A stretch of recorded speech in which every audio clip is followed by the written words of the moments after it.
बिस्मिल्लाहिर्रहमानिर्रहीम, अस्सलामुअलैकुम। लाखों करोड़ों दुरूदो सलाम मोहम्मद मुस्तफ़ा सल्लल्लाहु अलैहि वसल्लम और आले मोहम्मद पर। मैं हूँ उमर दराज गोंदल और आप मेरा फेसबुक और यूट्यूब चैनल देख रहे हैं। मामला इस वक्त ये है कि खान साहब को अब खुशखबरियाँ मिलने का सिलसिला शुरू हो गया है। आज मुसलसल दूसरा दिन है कि दूसरी बड़ी खबर आई है। कल आपको याद हो तो इलेक्शन कमीशन से मुतल्लिक कहा गया था कि आप नोटिफिकेशन जारी करें 5 अरकान का, और ये एक बड़ी खबर थी क्योंकि इलेक्शन कमीशन अपनी तरफ से जो कोशिश कर रहा था, असद उमर साहब के बकौल जो नया आइन लिखने की कोशिश कर रहा था, उसको लाहौर हाई कोर्ट ने नाकाम बना दिया। दूसरे नंबर के ऊपर चल के पंजाब हुकूमत का मुस्तकबिल लाहौर हाई कोर्ट के एक फैसले के साथ जुड़ा हुआ है और कोई ज़्यादा लंबा चौड़ा केस नहीं है। लोग कह रहे हैं मैक्सिमम 5 से 7 मिनट का केस है, लेकिन उसके बावजूद लटका हुआ है। उसकी वजह क्या है? उसकी वजह सिर्फ और सिर्फ ये है कि बहुत सारे लोग कहते हैं कि इस कंपनी को चूंकि चलाना है तो हमजा शहबाज शरीफ की हुकूमत को हर सूरत मेंटेन रखना है या उसको बचा के रखना है, लेकिन अब वो बचती हुई नज़र नहीं आ रही। आप कहेंगे किस तरह से? आज लाहौर हाई कोर्ट के अंदर उस केस की समाअत थी और उस समाअत के दौरान लाहौर हाई कोर्ट ने आज अमली तौर पे हमजा शहबाज शरीफ की हुकूमत को ख़त्म कर दिया है। अब वो ढीठ के तौर पे वहाँ पे लेटे रहें तो उसका कोई जवाब किसी के पास नहीं है, लेकिन अब हुकूमत के लिए आज एक बड़ा परेशान कुन और बड़ा धचके वाला दिन है और तहरीक इंसाफ के लिए उतना ही कामयाबी वाला दिन है। अब अदालत ने इस वक्त केस के अंदर जो है वो एक वक्फा लिया और दोनों से कहा, ना सिर्फ तहरीक इंसाफ के वकील को बल्कि पंजाब हुकूमत के हवाले से भी एडवोकेट जनरल को कहा कि आप जाएं, आप हिदायत लेकर आएं और हिदायत लेने के बाद अदालत आज ही फैसला करेगी। यानी अब ये जो बार बार डिले था कि जी उधर से जवाब लिया जा रहा है, जी उधर से जवाब लिया जा रहा है, वो नहीं होगा, बल्कि अब फैसला करेंगे और आज के रोज़ ही फैसला करेंगे, जो कि अच्छी बात है। और तहरीक इंसाफ का मुतालबा भी यही था कि आप एक ही दिन के अंदर फैसला करें। अब लाहौर हाई कोर्ट के मुताबिक एक तो ये चीज़ तय है कि इलेक्शन डिप्टी स्पीकर ही करवाएगा और उसके बाद ये है कि उनका लाहौर हाई कोर्ट का एक फैसला मौजूद है जिसको चैलेंज नहीं किया।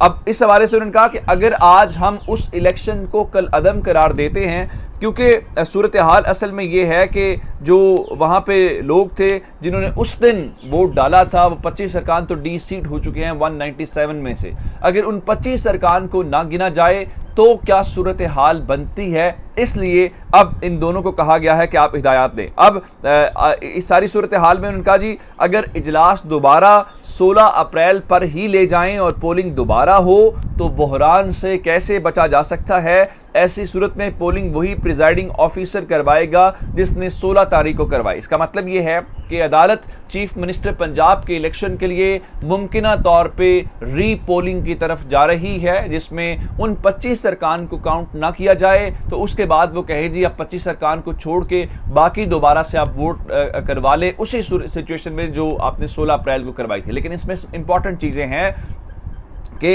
अदालत क्या सिर्फ यही काम करेगी कि रीपोल करवाएगी या 16 अप्रैल से आज 28 जून तक पंजाब काबीना ने, पंजाब के वज़ीर आला ने और पंजाब हुकूमत ने जितने फैसले किए हैं, जितनी ट्रांसफ़र पोस्टिंग्स की हैं, बजट इजलास है, बजट तैयार किया है, क्या उसको भी कल अदम करार दिया जाएगा या सिर्फ और सिर्फ रीपोल करवाया जाएगा? एक चीज़ बहुत वाज़ेह है कि हमजा शहबाज शरीफ की हुकूमत बचती हुई नज़र नहीं आ रही। आपके सामने मैंने तमाम चीज़ें रखी हैं। अब हमजा शहबाज शरीफ की ढिठाई और ढीठपन है कि वो उस केस के हवाले से तब तक वहाँ पे रहें, अदरवाइज़ अब मामला उनके हाथ से निकलता हुआ नज़र आ रहा है। अब मैं आपको एक और बात बताऊं, खान साहब कामयाबियों की तरफ जा रहे हैं, लेकिन उनके मुखालिफिन वही पुराने हरबे, वही पुरानी चीज़ें करने की कोशिश कर रहे हैं। और वो पुरानी कोशिश या पुराने हरबे क्या हैं? उसमें अब ये जो मौजूदा सूरत हाल है इसके अंदर शहबाज शरीफ तो खुश नहीं होंगे।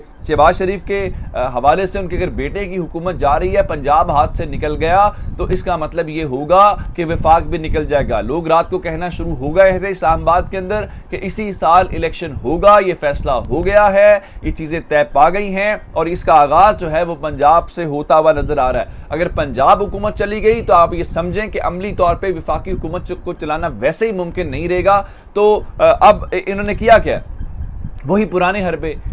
कभी रेहाम खान को मैदान में ले आते हैं। अब रेहाम खान एक ऐसी काबिल तरस और काबिल रहम हालत के अंदर है कि वो सिर्फ तवज्जो हासिल करने के लिए हर वक्त इमरान खान के बारे में उसके नफ्सियात के ऊपर इमरान खान सवार है। हालांकि इमरान खान की ज़बान से आप कभी भी उस खातून के बारे में या किसी भी दूसरी खातून के बारे में कोई ऐसे कमेंट्स नहीं सुनेंगे। अब इसी तरह की एक और हरकत करके उन्होंने आयशा गुलालई को मैदान में उतारा है। ये आयशा गुलालई वही खातून है जिन्होंने खान साहब के बारे में उस वक्त उनके किरदार के ऊपर सवालात उठाए थे कि जी मुझे उन्होंने बड़े नाजेबा मैसेजेस भेजे हैं, ना कभी वो नाजेबा मैसेजेस मंजर आम पे आए हैं, ना वो उन्हें किसी कोर्ट ऑफ लॉ के अंदर लेके गई हैं। हाँ, सिर्फ और सिर्फ ये है कि प्रोपेगेंडा मुहिम किया है। लेकिन आज वो आयशा गुलालई जो कभी रुकने कौमी असम्बली हुआ करती थी, आज किसी को पता भी नहीं है, लेकिन मुखालिफिन ने अब दोबारा से उनको शह दी है।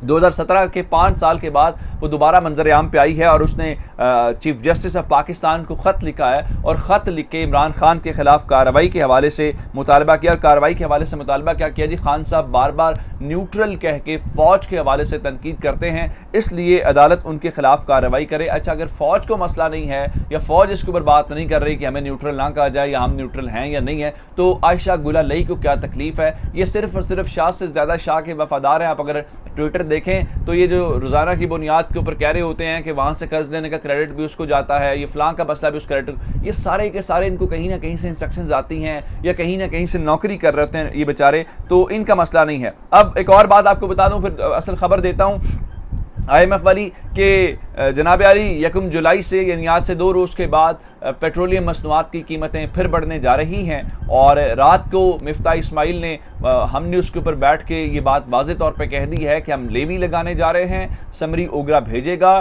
क्योंकि वज़ीर आज़म साहब जो हैं जी वो फैसला करेंगे। लेकिन वज़ीर आज़म साहब रात को हमें कहते हैं कि आप क्या करें कि चाय का 1 कप पिए, कभी कहते हैं कि आप चीनी कम कर दें, लेकिन रात को वज़ीर आज़म हाउस के अंदर खाबे उड़ा रहे थे। अब मुझे बताएं ये कौन से किफ़ायतचारी है, ये कौन से कौम के पैसे कमाने बचाने वाली बात है? और दूसरी जानिब आप कौम के ऊपर जो है मुश्किल फ़ैसलों की सूरत में ये मुसलसल बोझ बढ़ाए जा रहे हैं। अब ज़रा आ जाते हैं MK रात को अगर आपने शहबाज शरीफ की स्पीच सुनी हो जिसके अंदर वो ये बता रहे हैं कि अगले महीने के अंदर यानी जुलाई के अंदर जो है वो लोड शेडिंग बढ़ने जा रही है। वो फरमा रहे थे जी LNG नहीं मिल रही चूँकि यूरोप ने खरीदे, गलत बात कर रहे हैं, LNG मिल रही है। असल मसला मैं आपको बताता हूँ कि इन्होंने जो कारखाने लगाए हुए हैं उन कारखानों के अंदर बिजली इतनी महंगी प्रोड्यूस होगी, अंदाज़ा ये है कि 53 रुपये फ़ी यूनिट। अब वो बिजली महंगी खरीदेंगे, लोगों के ऊपर बोझ आएगा, लोग और शोर करेंगे। तो ये बहाना क्या बना रहे हैं? ये बहाना लोड शेडिंग का बना रहे हैं और लोड शेडिंग के उस बहाने के अंदर आप कहा जा रहा है जी अगले महीने आपको ज़्यादा बहरान का सामना करना पड़ेगा। और आपको आजकल पता चल रहा होगा कि लोड शेडिंग में दोबारा से इजाफा हो गया, ये अगले महीने मजीद उसमें इजाफा होने वाला है, क्योंकि हुकूमत के पास कोई प्लान नहीं है। वो सिर्फ इतना ही है कि हम तजर्बाकार हैं। आज वो कह रहे हैं कि PMLN इज रीबिल्डिंग और इस तरह के वो हैशटैग चला रहे हैं। हैशटैग से बसा नहीं है, लोगों को काम करके दिखाएं। अब आज 28 तारीख है जनाब, और 28 तारीख के हवाले से दावा किया गया था कि IMF के साथ चीज़ें आ जाएंगी। अब से थोड़ी देर पहले मिफ्ता इस्माइल ने ये ट्वीट किया है कि आज उन्हें IMF से memorandum of economics and financial policy का मुसव्वदा मौसूल हो गया है। और बुनियादी तौर पे ये आप ये कहें कि वो रिव्यू है और उस रिव्यू के हवाले से अब अगला जो मरहला है जिसका मतलब ये होगा कि एग्रीमेंट की तरफ जाएंगे, मुआहदे की तरफ जाएंगे। और उसकी वजह से आज डॉलर की कीमत में भी थोड़ा सा हमें लगा कि पाकिस्तान की जो करेंसी है वो कदर पकड़ रही है उसके मुकाबले में सिर्फ और सिर्फ। लेकिन वही बात है कि अगर आप मिसाल के तौर पे 1 अरब डॉलर ले भी लेते हैं तो कितने दिन चल जाएगा? 2 महीने, 3 महीने, उससे ज़्यादा तो नहीं है। फिर वही रोना धोना लगा रहेगा इस कौम के साथ। तो ये मसले का कोई हल नहीं है इनके पास। ये सिर्फ और सिर्फ अब वो कीमत चुका रहे हैं जो इन्होंने पंगा लिया है और ये एक चलती फिरती बेहतरीन हुकूमत को इन्होंने गिराया। अपना बहुत सारा ख्याल रखिएगा। खुदा हाफिज़।